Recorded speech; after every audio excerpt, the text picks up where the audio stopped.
Muito bem. No resumo do capítulo 3, item ambientes internos, eu vou começar fazendo um resumo de tudo aquilo que a gente falou, porque como o capítulo é maior, mais extenso, é bom lembrar exatamente os pontos fundamentais. Então eu vou dar dois quadros com resumo daquilo que nós falamos, que são as coisas muito importantes a notar na concepção de ambientes, que é o ponto mais importante do nosso trabalho. Nesse item nós vamos falar dos tipos de ambientes, das formas, das sombras, etc. E no próximo nós vamos falar de ferramentas, né? As ferramentas com as quais nós conseguimos obter esses resultados. Então eu vou dar um resumo do que nós falamos e depois eu vou falar um pouquinho mais como um apanhado geral do que foi dito em ambientes internos. Toda vez que nós falamos de ambiente, é a mesma coisa que falar espaço arquitetônico igual a ambientes externos, espaço urbano igual a ambientes externos, né? Então, toda vez que nós falamos de espaço arquitetônico ou ambientes externos, estamos falando da mesma coisa, né? No capítulo 1º, recordando uma coisa que nós vamos usar bastante a partir de agora, nós falamos muito de beleza, né? De como a beleza produz bem-estar, prazer conduz ao prazer visual e, com isso, a um estado de alegria, de felicidade. Então, falamos também que a beleza nos requer um repertório de informações ou de imagens que inconscientemente nós vamos usar nos nossos projetos. Portanto, quanto mais nós sabemos observar, quanto mais nós criticamos o que vemos, quanto mais nós selecionamos de forma crítica o que vemos, melhor formamos um repertório de coisas que nos parecem boas, em contrapartida a outras que nós queremos evitar porque não nos parecem boas. Isto forma o nosso arquivo visual. Esse processo de avaliação eu chamo de afinamento do olhar, porque se nós andamos observando as coisas, eliminando o que não é bom, guardando eliminando o que não é bom, o que é ruim, e guardando o que nos parece ser bom, nós formamos um arquivo visual cada vez mais rico. Então, é importante que a gente tenha essa atitude positiva de olhar para todas as coisas e dizer o que nós gostamos e não gostamos, e dizer por que não gostamos, o que é que nós não gostamos para evitar fazer as coisas que não nos parecem boas. No capítulo seguinte a este, nós vamos falar também de ferramentas. E quando nós falamos de ferramentas, nós vamos começar justamente pelas ferramentas que eu chamo de emocionais, que é justamente a ligação do arquivo visual, de que nós falamos no capítulo 1º, que é tão importante nesse de ambientes internos, para uni-los às nossas emoções, às nossas reações emocionais com aquilo que nós vemos. Toda imagem corresponde a uma reação emocional nossa. Juntando o arquivo visual com as nossas emoções, nós vamos formar um arquivo emocional com o qual nós poderemos atingir de maneira mais eficiente e mais direta o desejo ou a expectativa emocional dos nossos clientes. Então, esse processo de identificação do que é bom, do que é ruim, de qualificar, de reservar e de montar arquivos visuais é importante para montar o nosso arquivo emocional, que é uma ferramenta poderosa para acertar o que o cliente deseja, né? Muitas vezes as pessoas dizem assim, não, o nosso cliente é muito exigente, ele quer uma quadra de tênis muito bem iluminada. Aí você diz assim, o que é para ele uma quadra de tênis muito bem iluminada? É uma quadra que tem iluminação da norma, né, recreativa ou de competição, ou é uma iluminação que tem efeitos diferenciados? Isso a gente não sabe, mas ele quer uma quadra muito bem iluminada. Bom, então, para ele ficar satisfeito, eu preciso saber o que ele considera a quadra iluminada, a quadra bem iluminada.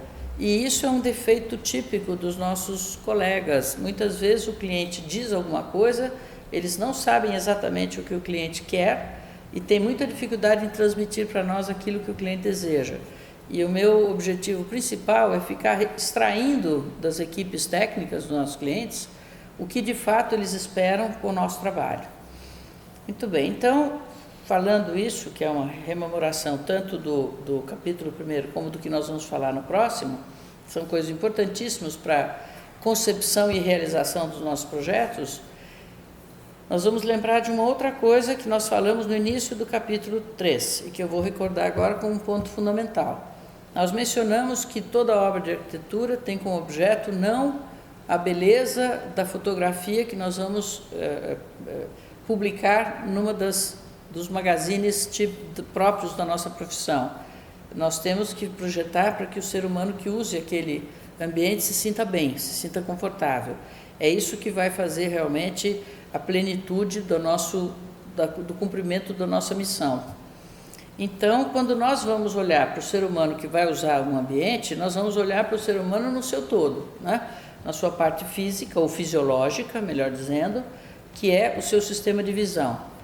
Então, conforto visual, primeiro item a ser atendido para alcançar o bem-estar visual, conforto visual.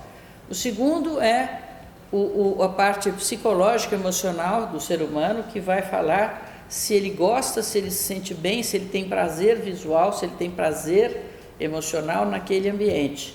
Então, nós estamos falando diretamente com as emoções, com o bem-estar e com o prazer do indivíduo que usa o nosso espaço, e, portanto, nós estamos falando de uma ferramenta que nós vamos usar, que vai atingir a parte psicológica e emocional do nosso usuário.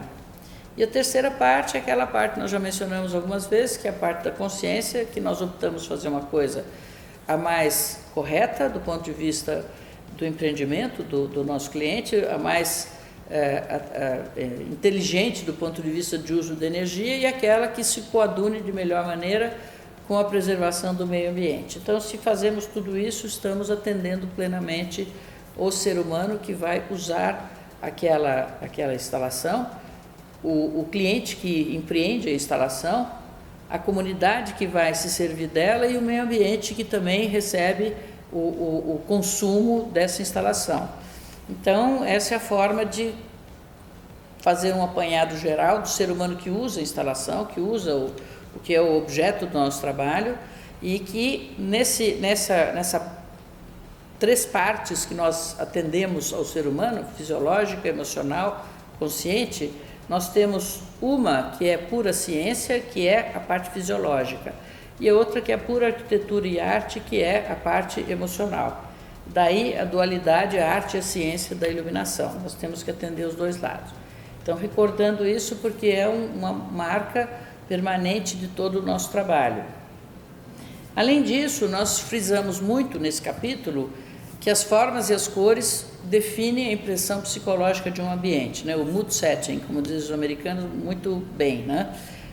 As formas dependem da modelagem, da quantidade de sombras e de formas perceptíveis. A modelagem do ambiente mostra quanto de sombras tem aquele ambiente e quanto ele é rico de contrastes, portanto, né? As formas que têm riqueza de contraste, né? Depende, claro, as formas dependem da direção da luz. Quando a gente tem a direção da luz predominantemente numa só direção, a gente tem mais formação de sombras. Quando a luz vem de todas as direções, nós temos ambientes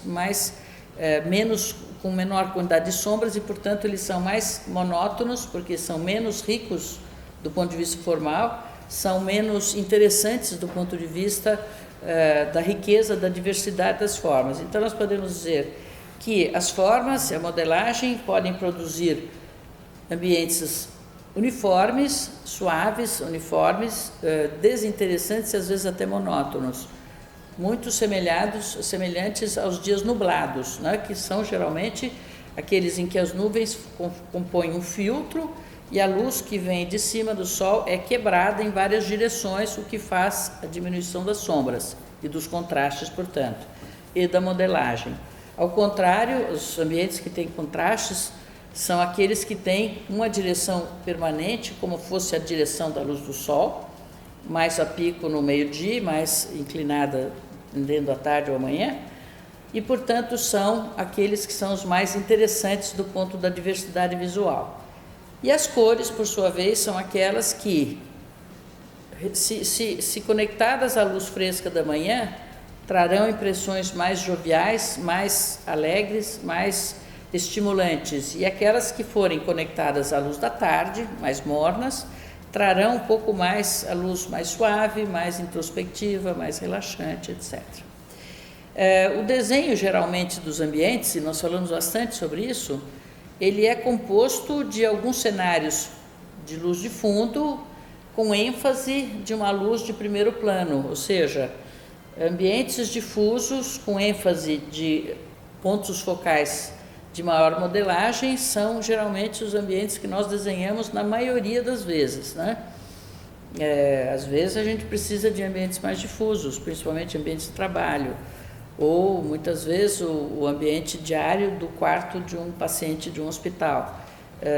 Mas mesmo o quarto do paciente do hospital deve ter uma variação de interesse durante o dia, principalmente na tarde e à noite, para que a pessoa não sinta um ambiente extremamente monótono.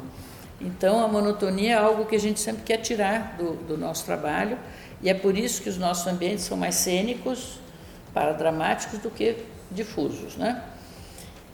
Então, falamos também que, conforme a direção da luz, os ambientes podem ser classificados, de uma forma geral, entre uniformes, que são aqueles que a luz é multidirecional, ela vem de várias direções e, portanto, a sombra criada por um tipo de raio é diminuída pelo efeito da outra direção. Então, ambientes de multidirecionais são tendentes a monótonos, a extremamente uniformes. E os dramáticos, ao contrário, são aqueles que vêm de uma direção predominante e têm uma maior quantidade de contrastes e, consequentemente, têm formas muito mais ricas e variadas. Entre difusos e dramáticos, que são os pontos opostos, nós encontramos ambientes que eu chamo de cênicos, porque eles têm o interesse visual, mas eles não precisam ser nem tão dramáticos nem tão difusos. Haverá aqueles que terão um pouquinho mais de tendência ao difuso, que eu chamo de cênicos difusos, e os que têm uma tendência um pouquinho maior aos cênicos dramáticos. Então, eu enfatizei muito esse tipo de ambientes ao longo do capítulo, e eu estou enfatizando aqui que esses são pontos para vocês observarem bem pelas fotografias, porque isso é uma coisa bastante usual no nosso projeto. Nós vamos ver isso depois quando fizermos aulas de projeto. Nos difusos, na parte de difusos, eu tomei uma interrupção para falar sobre as faces, a iluminação de faces das pessoas, e sobre a interreflexão da luz no espaço, que tem tudo a ver com a face das pessoas. Em geral, as faces não são vistas nas fotografias que a gente vê nos magazines, porque nunca existem pessoas nas fotos, né?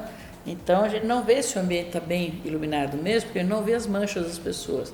Mas a gente falou bastante disso nesse capítulo, e quando eu falar um pouquinho mais nesse resumo, nós vamos rever o que a gente falou, né? Então, a gente falou bastante sobre isso, sobre a maneira de criar ênfase nos ambientes cênicos, né?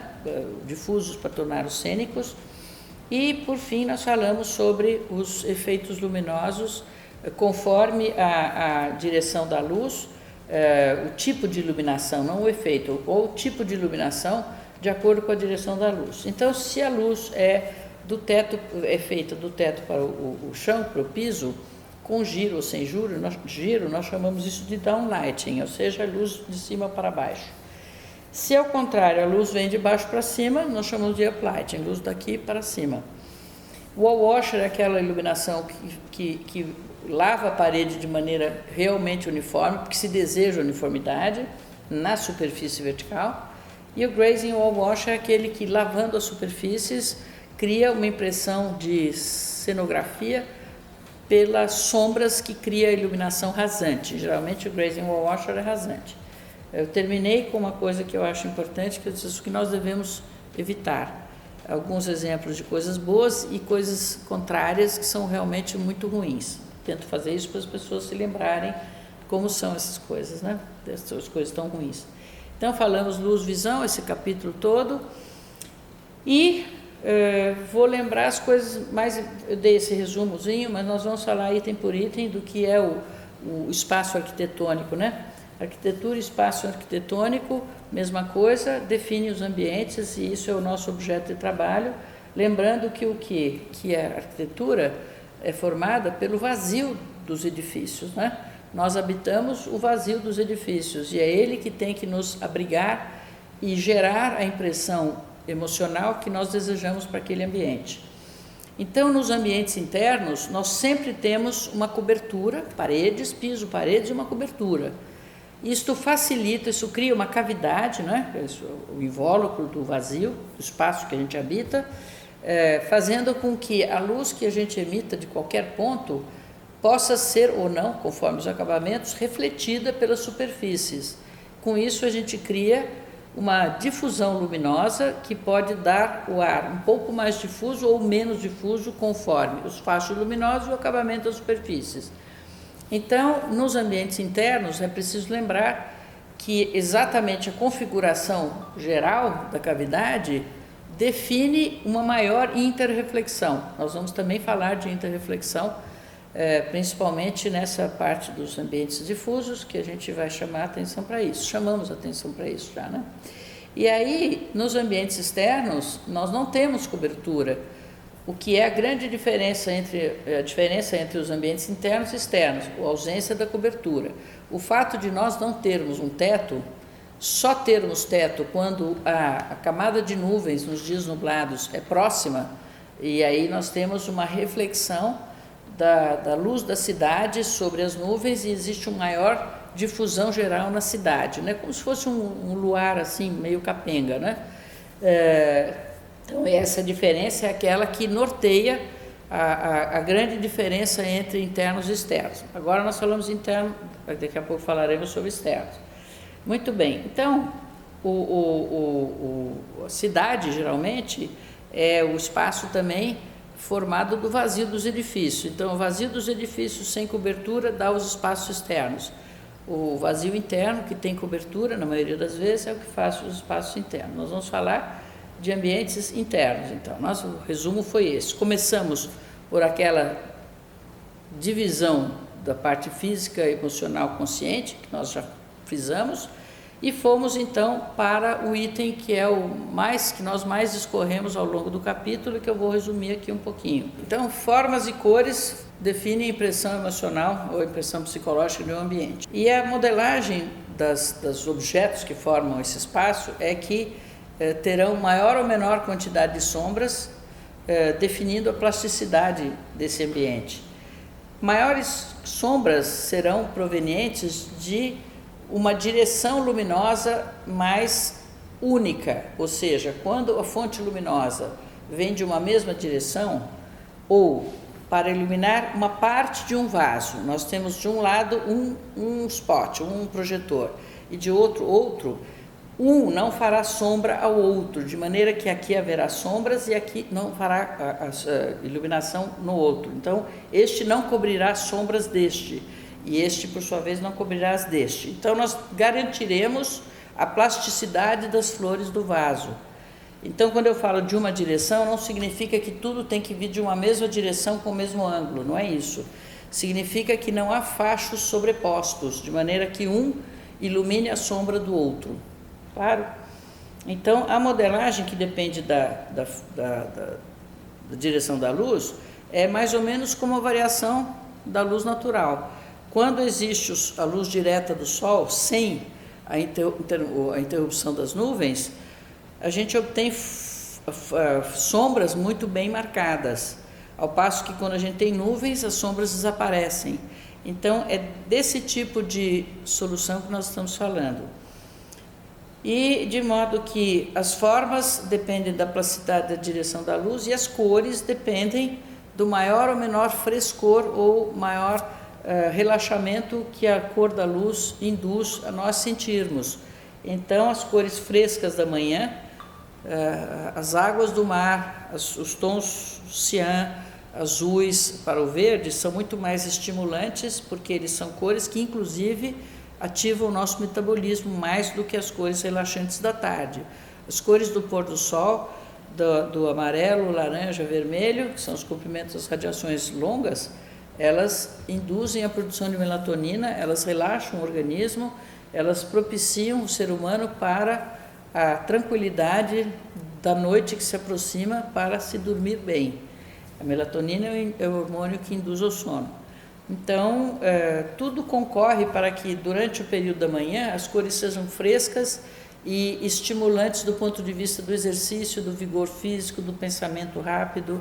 É bom fazer reuniões de manhã, reunião à tarde, realmente todo mundo já está um pouquinho mais na modulação, indo para o final do dia. Então, melhor fazer de manhã do que de tarde, né? E, ao contrário, a iluminação morna das radiações mais longas induz ao relaxamento, são propícias à convivência social, né? É tudo aquilo que não exige estado de alerta, né? É por isso que os hospitais, coitadinhos médicos, principalmente na área de pronto atendimento, pronto-socorro, as pessoas têm que ficar com luz azul o dia todo para a melatonina ficar bem distante e eles não terem sono, né? Não serem induzidos ao sono. Um problema é isso para os seres humanos, porque todo mundo devia seguir o ciclo circadiano, né? Mas enfim. De modo que, além dessa composição de formas e cores, a gente diria que há características do ambiente estéticas que induzem a tudo aquilo que nós falamos sobre a Gestalt, né? Inexistência de manchas, harmonia dos desenhos, né? A continuidade das linhas, as formas geométricas corretas, sobrepostas de maneira organizada, não uniforme, organizada, de maneira que a gente garanta uma harmonia geral do desenho, né? Mas, além dessas características estéticas, há características luminotécnicas que a gente tem que atender no interior dos ambientes internos, que são, como sempre, o controle do ofuscamento e a quantidade suficiente de iluminação, né? A gente nunca deve dar mais luminosidade do que o necessário, porque isso também é desconforto. Mas também não pode ser insuficiente, porque em alguns casos, principalmente como tarefas, de desempenho de tarefas, isto é um item de desconforto e de falha no sistema da visão, né? Então, manchas nas superfícies, nós mostramos isso longamente, né? A gente deve evitar de qualquer maneira, assim como o controle do ofuscamento e a suficiência da luminosidade. A gente vai começar a falar agora dos ambientes em si, né? E vamos lembrar o seguinte: nós todos preferimos dias ensolarados a dias nublados.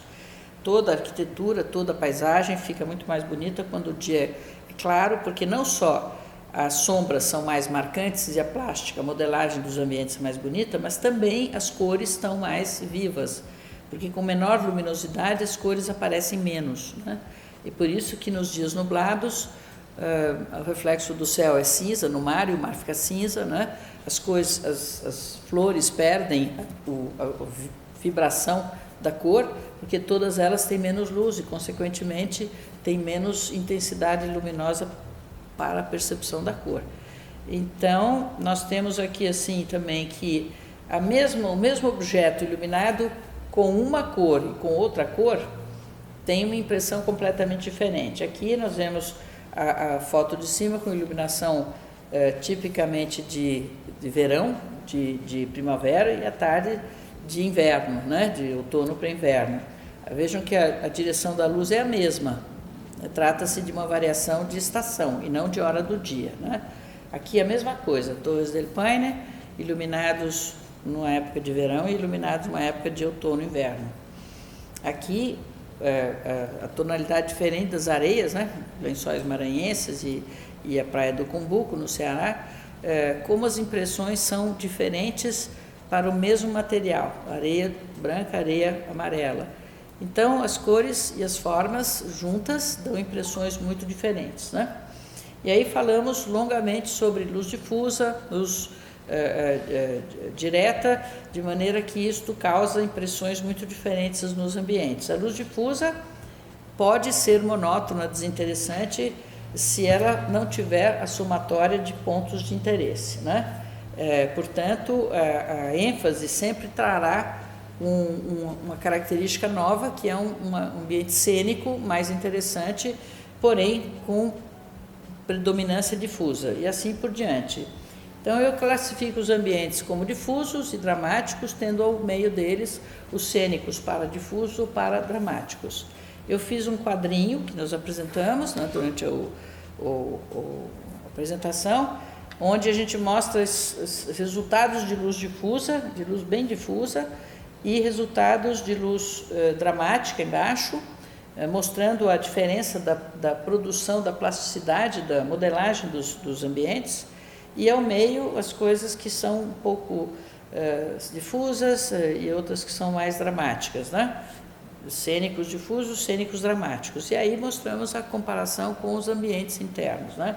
Para que fique bem claro que os ambientes de trabalho, e nisso a gente inclui cozinhas, lavanderias, etc., são predominantemente difusos, porque as sombras, para quem está fixado, tem um ponto focal no ambiente de trabalho, se existirem sombras, o trabalho da visão será bastante penoso.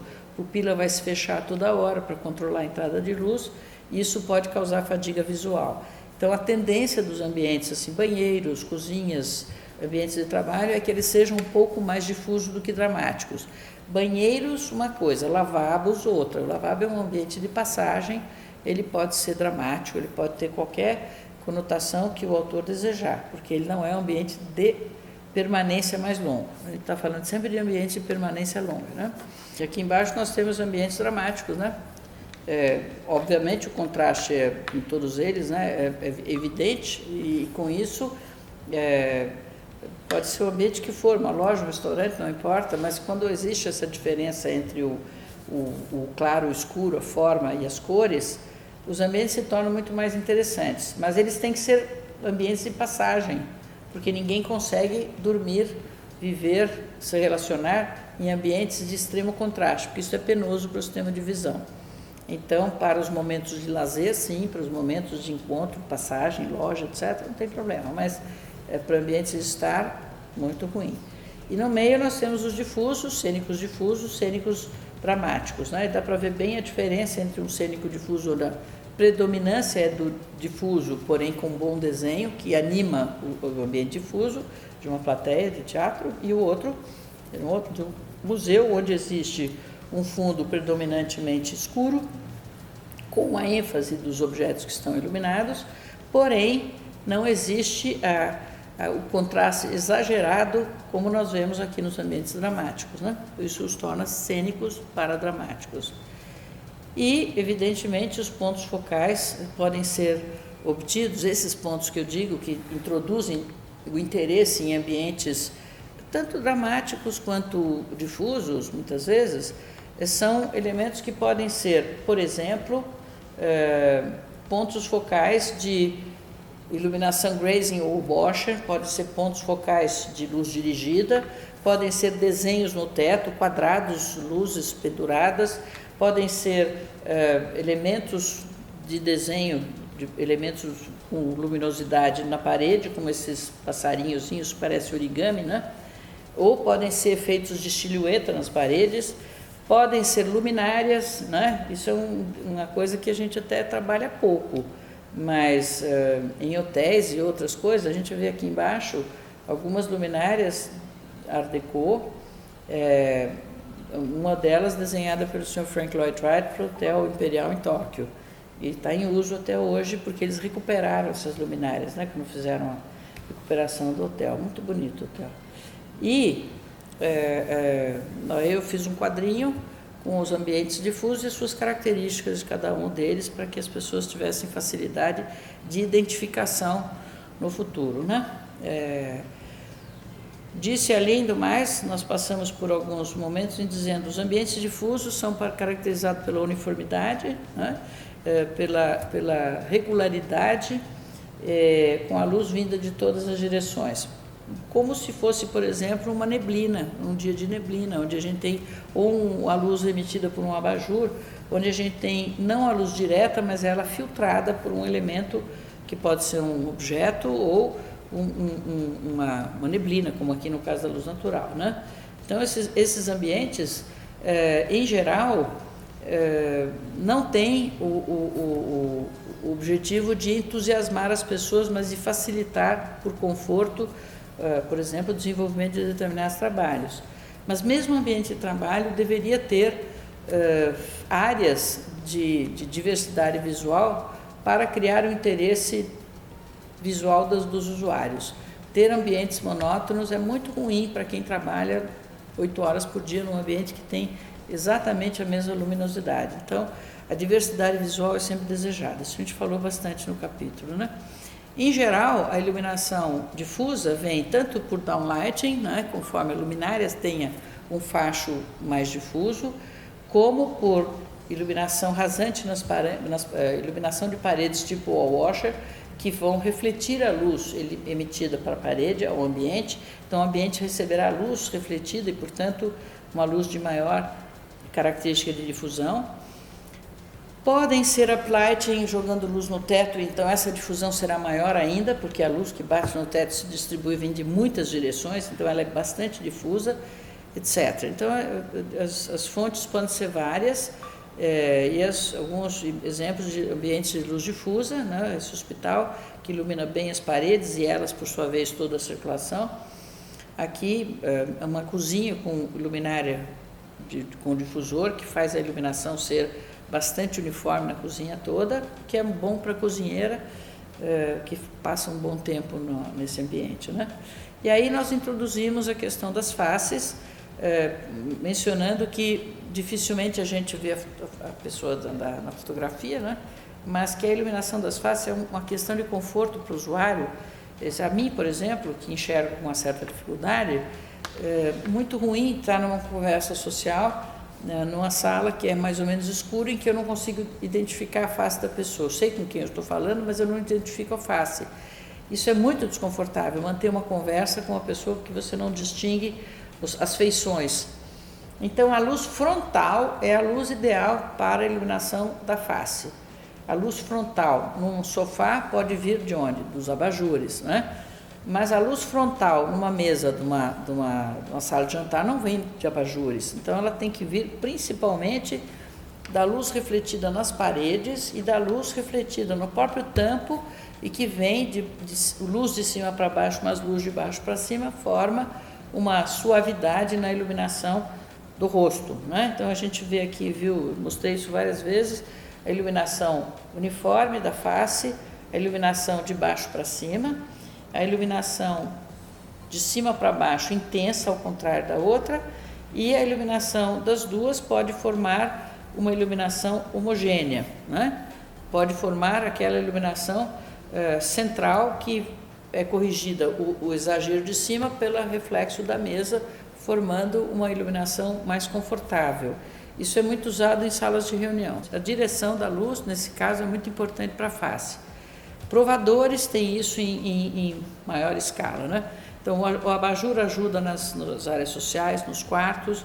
As mesas de jantar são um item muito importante para o convívio social. Aqui as pessoas estão se vendo. Aqui nesse restaurante é muito mais trabalhado do ponto de vista da decoração, mas as pessoas são totalmente manchadas, né? Existem faixinhas luminosas pegando pedaços das pessoas e o rosto das pessoas não se vê.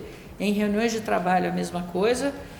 Aqui, no caso, a sala é bastante monótona, ela podia ter um trabalho nas paredes para criar um pouquinho mais de interesse visual para as pessoas que trabalham nela, mas aqui as pessoas estão em parte identificadas e em parte não identificadas, o que é muito ruim para quem está na reunião, né?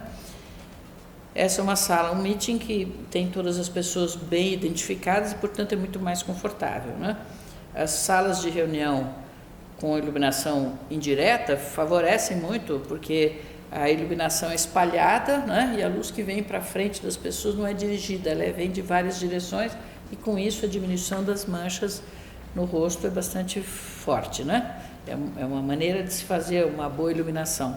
Já quando a gente tem uma iluminação de um ambiente escuro e a luz é só direta, obviamente essa luz, essa sala é o bordo de um banco muito ruim, né? As paredes são manchadas, o ambiente geral é muito depreciado, né?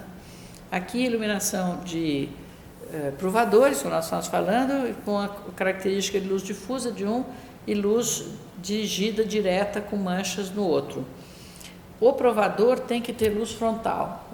Para mulheres tem que ter luz frontal. Para os homens pode até ter um pouquinho menos de cuidado, mas para as mulheres não ficarem com manchas e com sombras nos olhos, né? Olheiras e outras coisas, a gente tem que tirar a luz de cima para baixo e colocar a luz frontal. Isso é uma receita que acho que todo lojista já sabe hoje em dia, né? Antigamente não sabia, mas hoje em dia todo mundo já sabe.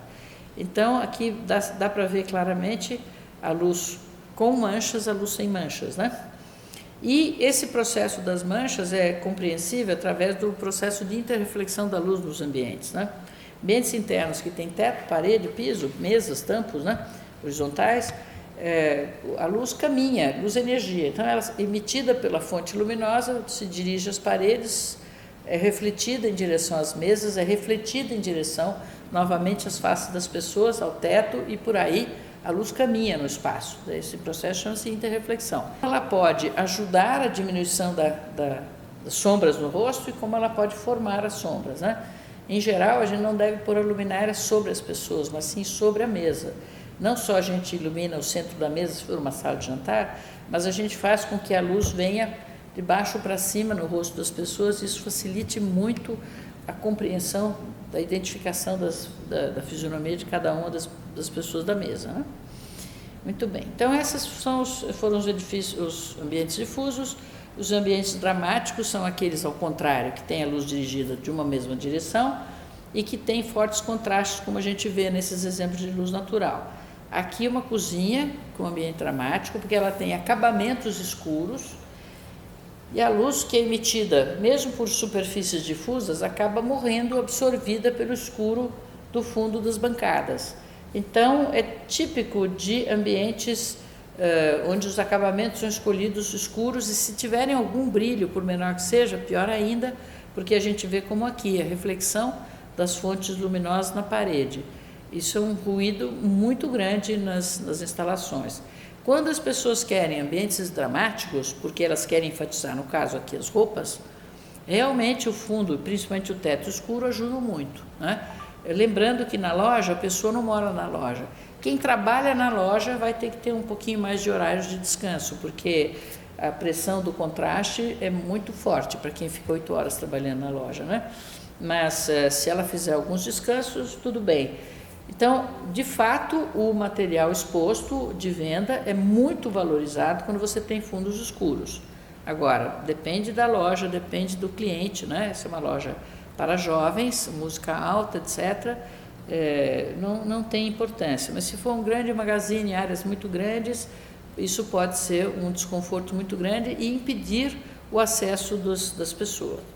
Então, tudo isso tem uma sabedoria, né? Não é assim sair fazendo, porque o cliente é que define isso, né? Então, nesse restaurante, há um aspecto dramático, onde a intenção era realmente criar contrastes e a mesa ter os fachos luminosos evidenciando os arranjos, a comida, etc. E o resultado foi muito interessante. E aqui nessa cozinha, propositadamente, o ambiente está apagado e tem 3 luminárias pendentes sobre a mesa. Tipicamente é o momento em que a gente poderia estar voltando de uma festa, alguma coisa assim, fazer um sanduíche, alguma coisa de deitar, e o ambiente é mais ou menos esse.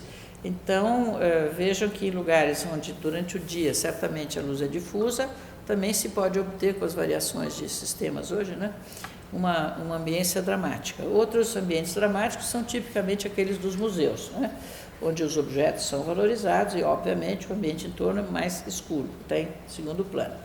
Então, aqui a gente vê imagens de faces, né, iluminadas de forma dramática e que são sempre interessantes para o retrato, para a fotografia, mas nem sempre para comunicação social, né?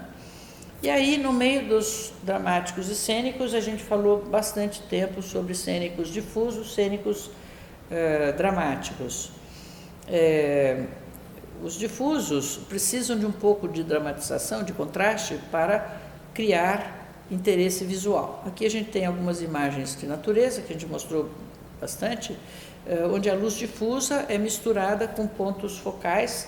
Essa transparência das folhas cria claros escuros muito interessantes. Isso é um efeito interessante para um ambiente de uma sala de estar, por exemplo, né?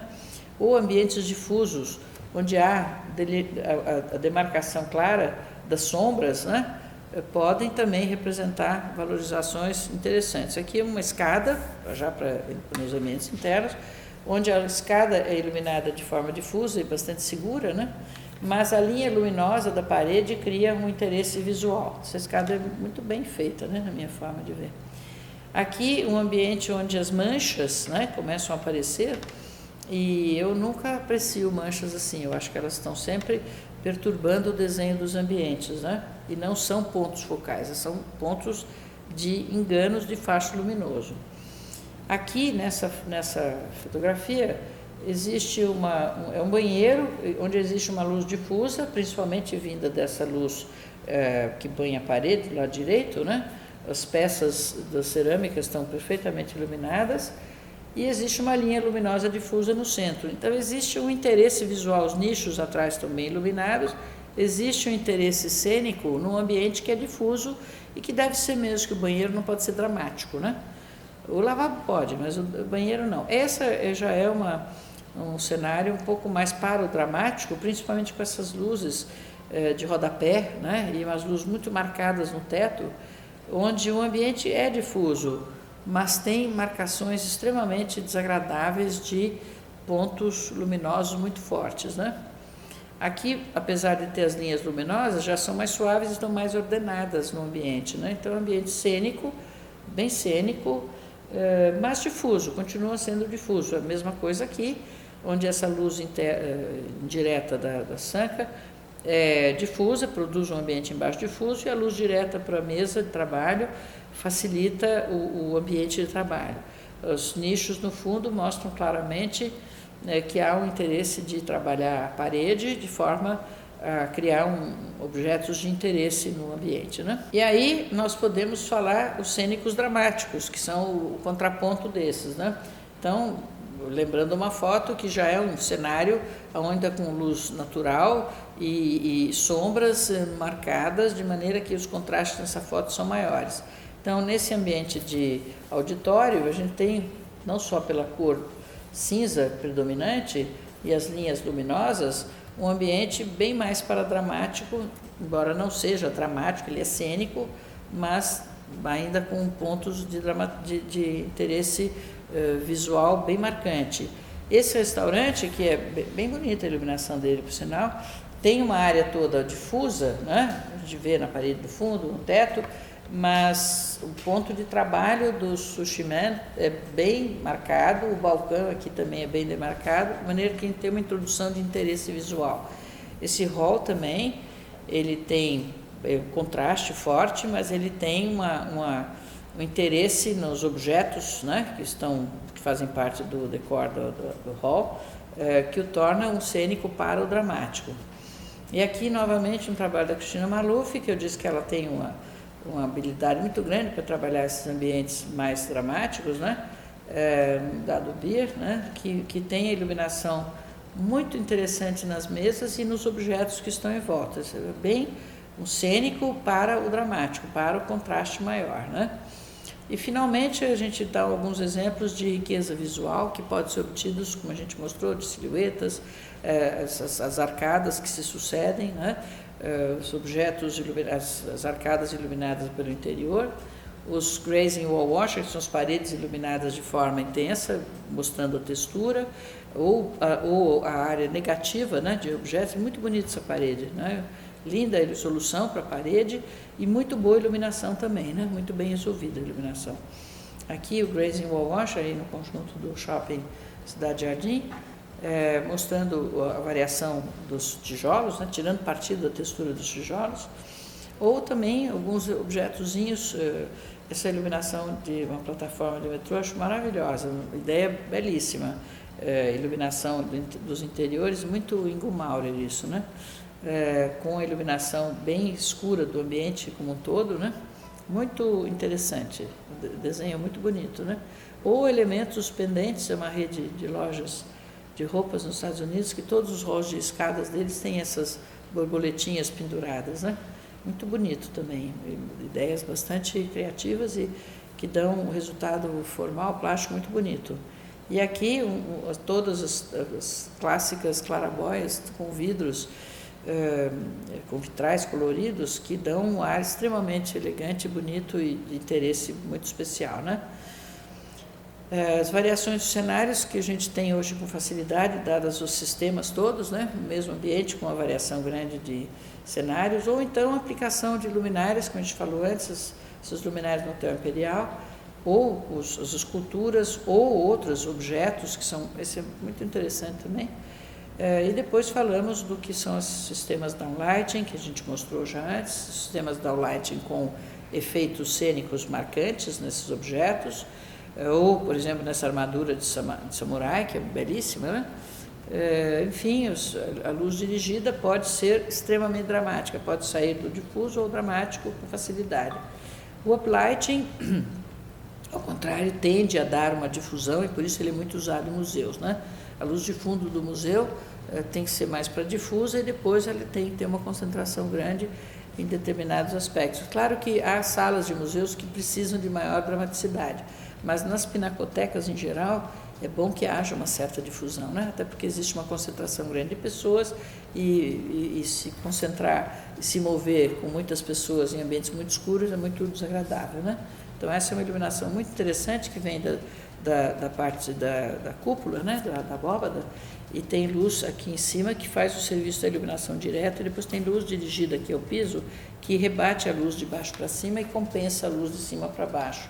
Uma solução bem usada em museu, né? Aqui é uma solução de luz indireta, que se combina com a luz direta no interior, né? A luz indireta para a escada, que facilita, obviamente, a iluminação, a manutenção dos pontos de luz, que numa escada são sempre mais difíceis de se manter, né? Por mais que os LEDs tenham facilitado a manutenção, vez por outra pode haver essa necessidade, né? A iluminação indireta também é usada muito nos grandes monumentos para valorização das arcadas, né? Principalmente quando elas têm um desenho particularmente interessante, né? Aqui nessas outras arcadas, num edifício em Jerusalém, a iluminação é interessante porque as pedras tem variação de uma para outra, então a iluminação rasante é sempre interessante, né? Mas reparem o tamanho dos projetores que iluminam esse ambiente, por pouco eles não são maiores que as pedras, né? Então a presença dos projetores é algo extremamente desagradável nessa foto, né? Eles poderiam ter feito isso de outra maneira, né? O wall washer é uma solução tão usual em museus, principalmente, e também em residências e outros lugares, né? Onde a gente procura fazer a luz homogênea de cima a baixo e aproveita para ter uma luz de ênfase em cada um dos objetos, né? É muito usual, difícil de fazer, a luminária tem que ter um facho específico. Se ela tem um facho apropriado, tudo bem. Se ela não tem, haverá muita luz em cima e nenhuma embaixo, né? Aqui o wall washer é aplicado a uma certa distância, luminárias aparentes, da parede, né? Mas com uma solução razoavelmente boa. As luminárias podiam estar um pouquinho mais próximas para diminuir essa mancha entre uma e a outra, né? Mas a iluminação na superfície é muito boa. Aqui outros sistemas wall washer, né, que funcionam da mesma forma, aqui no interior de residências, e o grazing wall washer, que tem como objetivo evidenciar a textura ou a forma, valorizar, modelar a superfície das paredes, né? Então, pode ser um mural, pode ser uma veneziana como aquela, pode ser pedras, né, que tem uma textura interessante, pode ser tijolos. Tijolos são muito fotogênicos, como eu digo, para essas soluções, né? Mas o grazing wall washer é uma solução muito estimulante do ponto de vista visual, né? Depois nós fizemos vários comentários de obras que não vem ao caso aqui mencionar, mas o que a gente pode falar para o último item desse capítulo que nós tivemos, que encerrou o capítulo de ambientes internos, é que há muitas coisas que nós gostamos para a harmonia do ambiente e muitas coisas que nós devemos evitar.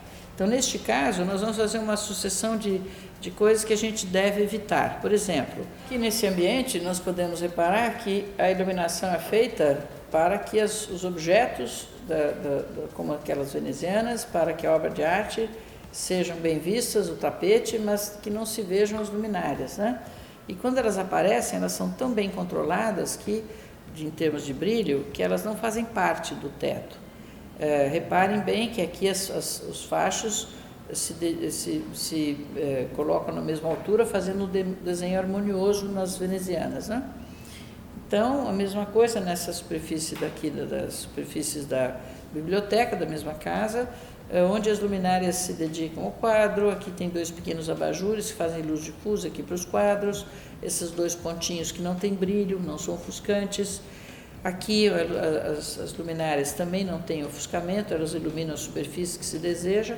Aqui já é um ambiente bem dramático, mas as luminárias são decorativas, elas fazem parte do ambiente como objetos decorativos, e depois tem os potes para as mesas, fazendo uma intensidade maior e criando um clima um pouco cênico para dramático, né? Aqui, idem, a mesma coisa nas mesas, um faixinho concentrado, os objetos muito iluminados, aqui estão os projetores, e o ar é realmente cênico, dramático, mas não existe o peso. Reparem que as luminárias aqui são muito discretas, elas não têm a presença absurda, por exemplo, como tem aqui. Então, aqui nós vemos o quê?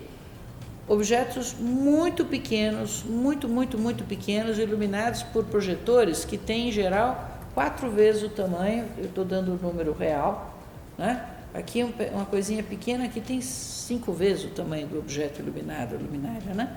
Ela é maior 5 vezes do que o objeto iluminado. Além disso, essas luminárias estão em caixinhas de plástico. O plástico, nas suas arestas, dá sombras marcantes nas superfícies. Então, a gente não ilumina por fora, ilumina só por dentro. Ou, quando é um objeto tão pequenininho assim, deveria existir um elemento total, inteiro para todos eles, com a luz interna. Porque senão a gente vê essas sombras horríveis na parede. A gente vê mais a sombra do que o objeto iluminado. Então, a dimensão da luminária, ela tem que ser mensurada de maneira a ela não participar do espaço com maior valor do que o próprio ambiente iluminado. Idem aqui, projetores pendurados com uma presença muito forte no ambiente, né? Já aqui a gente repara que não só os projetores estão muito bem alocados no seu trilho de alimentação, como também a alimentação cria um desenho muito ordenado nas superfícies das paredes, né? Então, isso é um trabalho bem feito, esteticamente resolvido, onde a harmonia dos elementos se completa. Muito bom trabalho, né? Aqui, uma outra solução, como naquele restaurante, o museu da Cândido Portinari, em Brodowski, era a casa dele, né? E os projetores são sobrepostos, porque a casa não permitia embutir, logicamente, né? Casa antiga, simples, de interior, e todos eles escolhidos a dedo para que eles não tivessem uma presença marcante, ou mais marcante do que as obras de arte. Então, assim se faz um projeto, né? Com a elegância, com equilíbrio, como se dizia lá no primeiro capítulo, no Gestalt, né? A pregnância da forma, boa forma, o equilíbrio entre tudo, para que a gente veja coisas únicas, harmoniosas, né? Todos harmoniosos. E aí nós vamos falar de uma coisa, vamos lembrar, passamos o primeiro capítulo falando muitas vezes em manchas, né? Mancha de piso, mancha de parede, mancha de teto, mancha nos objetos, né? Principalmente mobiliário.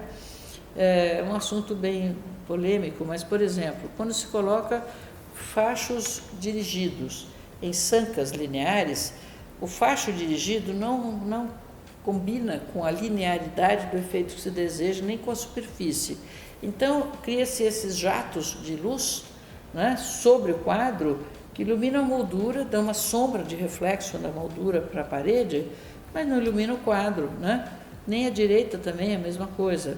Então, o que a gente vê predominantemente no quarto é a mancha na parede e a mancha na cama. Isso cria uma desordem visual, a meu ver. Eu evito isso de qualquer maneira, não aprecio de jeito nenhum. Aqui a gente nem repara que tem um abajur, coitadinho, ele tão secundário, terciário. Quem predomina aqui é esse conjunto luminoso feito por manchas e linhas na parede, né? Aqui as mesmas fontezinhas de croicas coladas na parede, iluminando muito a área onde as pessoas se sentam, portanto, gerando sombras na fisionomia das pessoas e criando desenhos não só manchados, como também desenhos desarrumados na superfície. Ou seja, ao invés do ambiente predominante ser esse, com os objetos da mesa em primeiro plano, aí lá em cima no teto a gente vê as manchas em primeiro plano, né? Muito ruim, no meu ver, isso, né? E aqui, então, uma quantidade de luminárias e de manchas nas superfícies, né? Todas elas se somando. Mas, enfim, eu costumo mostrar obras importantes para evidenciar que grandes trabalhos, museus, casas, escritórios, edifícios de importância no exterior, nenhum deles tem esse tipo de manchinhas, né? Que a gente encontra aqui restaurante, loja, casa, todos os lugares. Reparem como, isso são fotos do Museu Louvre, Abu Dhabi, né? Nenhuma mancha em lugar algum, a sombra discreta do quadro de Van Gogh, meu Deus, uma coisa que o mundo todo faz dessa forma, né? Aqui um quadro ordinário também, no antigo Bank Boston, iluminado de forma muito decente, e eu coloquei em contraponto essa outra iluminação do quadro aqui, onde tem um faixinho aqui, o meio do quadro no escuro, né? Obviamente isso não é o ideal. Aqui manchas em pisos, manchas em mobiliário, né? De forma extremamente desconfortável, que atrapalha, mancha na parede também no fundo, né? Atrapalha até a compreensão do que nós temos aqui, porque o claro e escuro é horrível. Então reparem que aqui os móveis não têm luz, mas aqui nos lugares onde não tem móveis tem um mar de luminosidade, né? São fachos e modificações feitas de última hora, que as pessoas não sabem nem o que estão mexendo, né? Geralmente é o fornecedor de luminárias que faz isso. E é uma questão só de se comparar coisas bem feitas com coisas não tão bem feitas, né? Para ver a diferença em termos de harmonia. O segundo exemplo aqui é um wall washer muito bem aplicado, e aqui deveria ser um wall washer, né? Porque coisa muito suave, porque as coisas são muito pequenininhas, com pontinhos que evidenciassem cada um dos elementos expostos. E a solução é uma coisa confusa, pesada, né? Desagradável. Aqui também uma circulação em que pese a má iluminação dos quadros, isso porque a sanca não foi bem definida para que houvesse iluminação dos quadros. Mas há uma sanca, há uma solução harmoniosa, e aqui existem manchinhas em todos os quadros, manchinhas de baixo para cima, de cima para baixo, luminarinhas quadradas, dando um facho trapezoidal, que é horroroso, em facho com mancha dupla, né? E no fundo, idem, e o quadro com os dois cantinhos iluminados e o centro também não iluminado. Muito ruim, né? Aqui também uma parede iluminada convenientemente, e aqui a parede com as manchinhas da luminária encostada na parede. É um vício brasileiro encostar a luminária na parede. A única coisa que serve encostar a luminária na parede é para a gente ver a fotometria da luminária. Quando a gente quer ver a fotometria, a gente encosta a luminária na parede. Aí você vê bem o facho luminoso, né? Como se vê no gráfico da fotometria, é igualzinho. Aqui, por exemplo, ao contrário, a gente pode ter variação, não são manchas, são variações nas superfícies de maneira a evidenciar alguma coisa que se queira evidenciar. Então, a circulação do hotel em Kyoto, em que há essa variação para evidenciar os diferentes segmentos dessa circulação e não deixar uma coisa única, né? Mas aqui existe uma intenção e ela é regular e harmoniosa. Nos outros lugares é aleatória e completamente descabida. Aqui a gente vê reflexos das luminárias nas superfícies, principalmente superfícies brilhantes, né? Piso muito brilhante, pontinhos brilhantes. Essa foto é interessante porque dá a impressão que a gente está numa superfície líquida, né? E tem uma abertura embaixo, né? E não um piso rígido, né? E o reflexo, todas as vezes que nós temos mesas de vidro produz reflexo, né? Então, a luz bate no vidro e volta para o teto, mostrando exatamente a superfície do vidro iluminado. É um cuidado que as pessoas têm que ter. Mesas de vidro produzem reflexo no teto, principalmente quando a luz vem de cima, né? E aí a luz vem e bate e volta para o mesmo lugar, né? Por exemplo, essa mesa de trabalho é uma tortura, né? Trabalhar na mesa, você tem a sua mesa e o reflexo da luminária, que você vê ela como se estivesse olhando de dentro para o centro da luminária. Então, é um desconforto visual enorme, né? Reflexo, por exemplo, das luminárias quando chega à noite, né? E a superfície de vidro não tem nenhum anteparo veneziano, as coisas assim. A luz da cidade à noite é diminuta, né? Não é muito pequena, luz interna muito grande, a superfície brilhosa do vidro forma um espelho, e com isso a gente vê o interior da sala, que é muito desconfortável, né?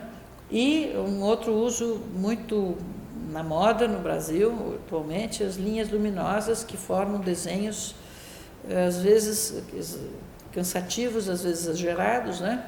Como aqui nessa sala de musculação, que é um absurdo, quantidade de linhas luminosas e do contraste entre o que é iluminado e o que não é iluminado. Na linha luminosa tem um brilho e a superfície ao lado não tem, então o claro e o escuro causam uma fadiga visual desnecessária, né?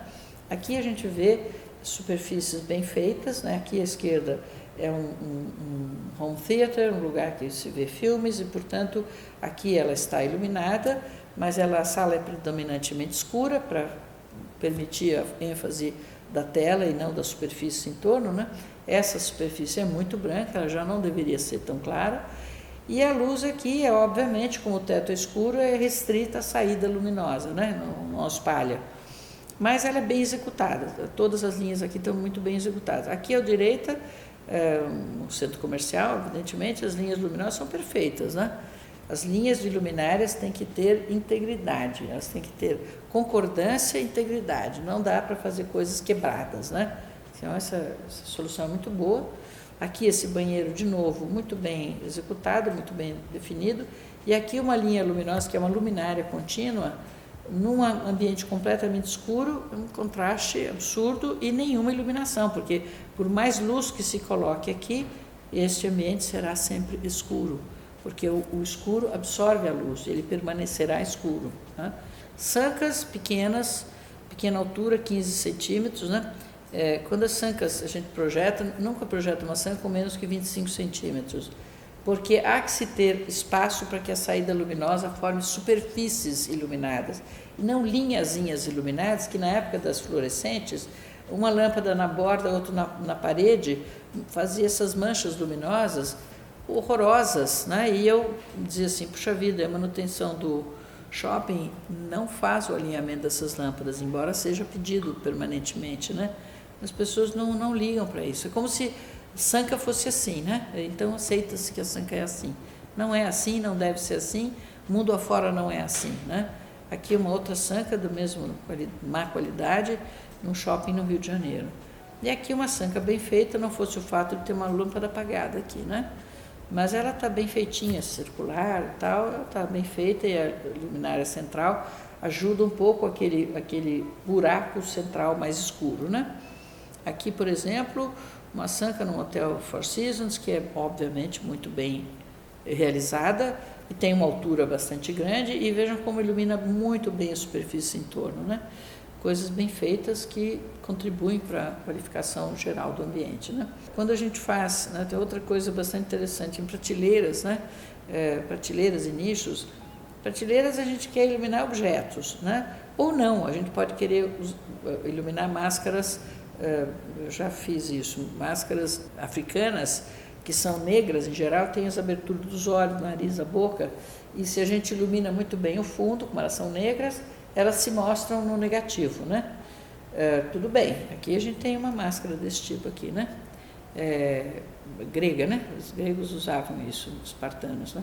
Então, há que se escolher o objeto para se iluminar, mas de uma forma geral, a gente deve ver os objetos, né? Esses são trechos do Museu Louvre Abu Dhabi. E aqui uma prateleira que eu fiz há muitos anos atrás, onde os livros são visíveis e os objetos, alguns são enfatizados, né?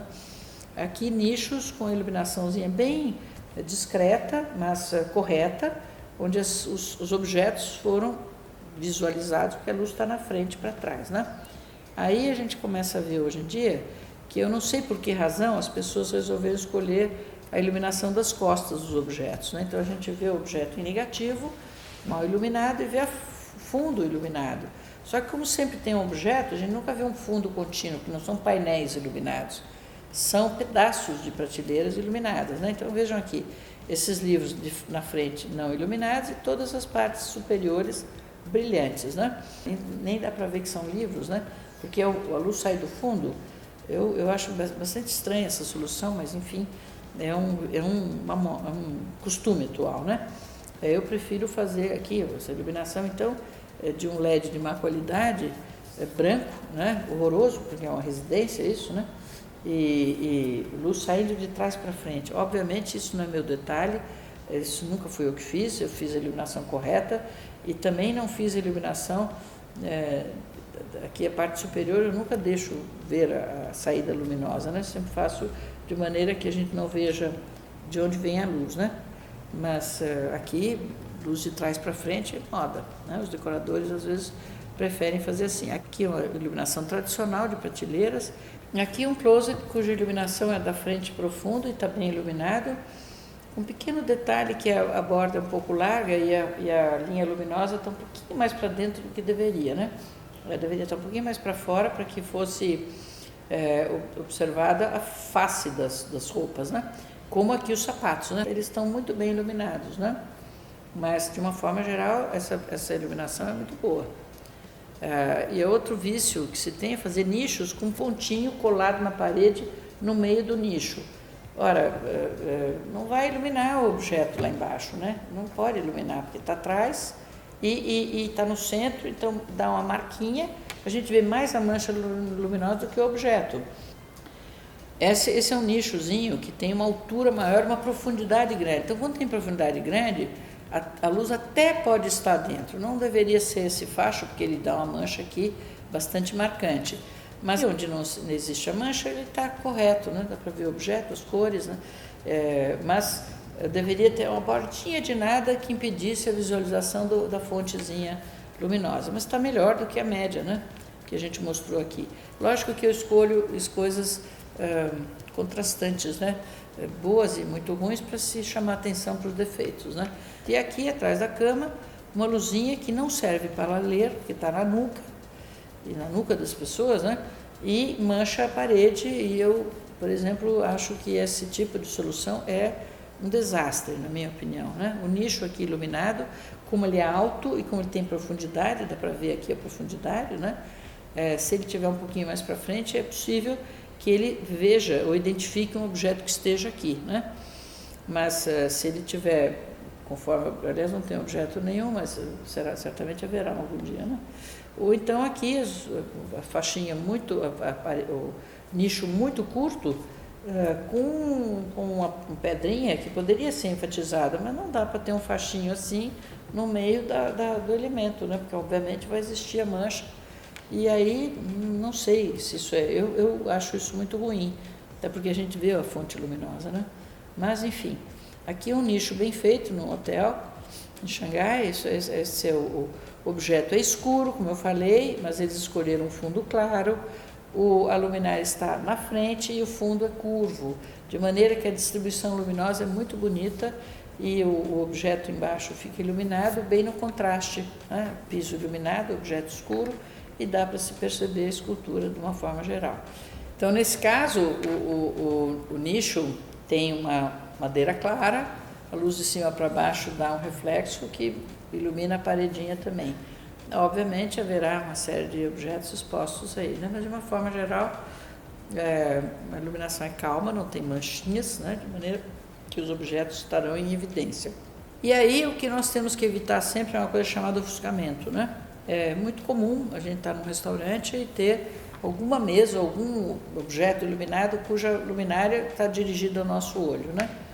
Eu sou especialista em me incomodar com essas coisas, não porque eu tenha nada a ver com iluminação, mas porque realmente é muito desconfortável para qualquer pessoa, né? Inclusive para as que não trabalham com iluminação, eles também sentem ofuscamento, né? Então, a iluminação dos projetores, quando é muito aberta, e esses conjuntos de isso a gente via muito em shopping centers e coisas assim, né? Supermercados e tal. Hoje em dia se vê um pouco menos, né?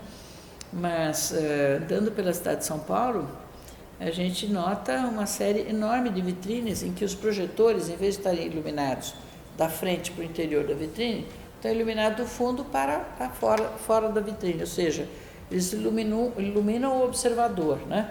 Com isso, eles ofuscam o observador e impedem o observador de apreciar o produto exposto, né? É uma coisa incrível, né? Ou então uma escada desse tipo, que obviamente se a pessoa está descendo a escada, ela está olhando para a luminária, e ao olhar para a luminária não vê o degrau. Então, é uma escada assassina essa aqui, né? Porque realmente o degrau é um objeto que deveria estar iluminado e não ser a fonte da iluminação. E o tapete é escuro, então pior ainda, né? E lembrando da Gestalt, da tal lei da pregnância da forma, que é a harmonia entre todos os elementos de um mesmo ambiente, de uma superfície, o que seja, a gente mostra aqui umas fotografias que a gente deveria evitar realmente para não acontecer essa balbúrdia luminosa que é extremamente desconfortável, né? Então mostramos muito isso, esse teto brilhoso, né? Esse teto estrelado, que não é um teto estrelado, porque ele tem uma quantidade de formas e variações e coisas que é difícil a gente ver que é um teto, né? Então a gente mostra algumas coisas agora para encerrar o resumo, né? Que são extremamente agradáveis, coisas que a gente encontra mundo afora e aqui também, mas que são muito bem desenhadas, muito bem pensadas, onde a gente observa todos os detalhes de uma instalação, como aqui nesse Hyatt de Xangai, que tem circulações de quartos maravilhosas, extremamente estimulantes, elegantes, bem feitas, ninguém inventa nada, o que os senhores dos interiores fazem é bem iluminado. Aqui, um outro hotel da mesma categoria em Kyoto, os desenhos da madeira tradicional japonesa, toda a luz no lugar certo, é um prazer ver essas coisas harmoniosas, né? Ou esse luxo do edifício da biblioteca de Tianjin, na China, tão linda, tão plástico, tão rico de formas, tão simples de solução, né? E tão rico de formas, né? Então, só para lembrar que o ser humano faz coisas maravilhosas, também faz coisas ruins, e a gente pode chamar a atenção para habituar as pessoas a fazerem coisas um pouquinho melhores, né? O espírito crítico serve para isso, para dizer, isto não é bom, eu vou evitar. Por mais difícil que seja, eu vou achar a solução para fazer a coisa mais harmoniosa, né? É para isso que a gente está aqui. Então, nós encerramos o resumo dos ambientes internos, agora nós vamos falar de ambientes externos.